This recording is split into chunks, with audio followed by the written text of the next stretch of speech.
சரவணன் சொல்றாரு, செந்திலும் ரவியும் ஹனிமூன் போகணும்னு நான் அப்பா கிட்ட போய் சொல்றேன்னு சொல்றாரு. அப்ப கதிரு சொல்றாரு, அதெல்லாம் வேணாம் அண்ணே, உங்க ஹனிமூனும் கேன்சல் ஆக போகுது. அண்ணி ஆசையா கேட்டிருக்காங்க, கூட்டிட்டு போங்க, நாங்க எங்களுக்கு பாத்துக்கிறோம்னு சொல்றாங்க. அப்ப பாண்டியன் வராரு. பழனி கேக்குறாரு, ஒரு மகனை மாத்திரம் ஹனிமூன் அனுப்பி வைக்கிறீங்களே, மத்த 2 மகனும் இருக்காங்கல்ல, அவங்களையும் ஹனிமூன் அனுப்பி வைங்க மச்சான்னு சொல்றாங்க. அதுக்கு பாண்டியன் சொல்றாரு, சரவண நான் செலக்ட் பண்ண பொண்ண கல்யாணம் பண்ணிட்டு இருக்கான். ஆனா இவங்க ஓடி போய் கல்யாணம் பண்ணிட்டு வந்திருக்காங்க. இவங்களுக்கெல்லாம் நான் ஹனிமூனுக்கு காசு வேஸ்ட் பண்ண முடியாதுன்னு பாண்டியன் சொல்றாரு. அப்ப கதிர் சொல்றாரு, இவர்கிட்ட எல்லாம் யாரு கேட்டது அப்படின்னு சொல்றாங்க.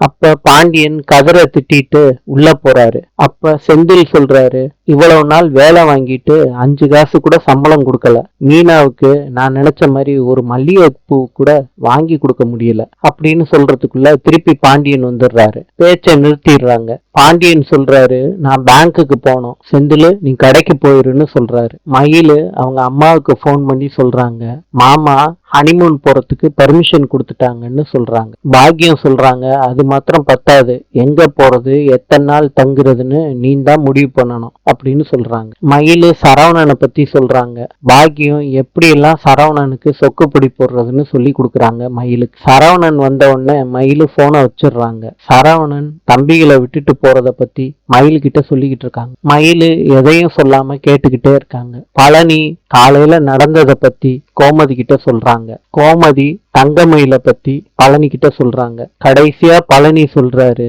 மச்சாங்கிட்ட பிரச்சனைக்கு உண்டான எல்லா அறிகுறியும் தெரியுது. இப்ப எல்லா பசங்களும் கேட்டுக்கிட்டு இருக்காங்க, ஒரு நாள் வெடிச்சிட்டாங்கன்னா என்ன ஆகுறது, கடைசியில வீட்டையே பிரிச்சிருவாரோன்னு எனக்கு கொஞ்சம் பயமா இருக்குக்கா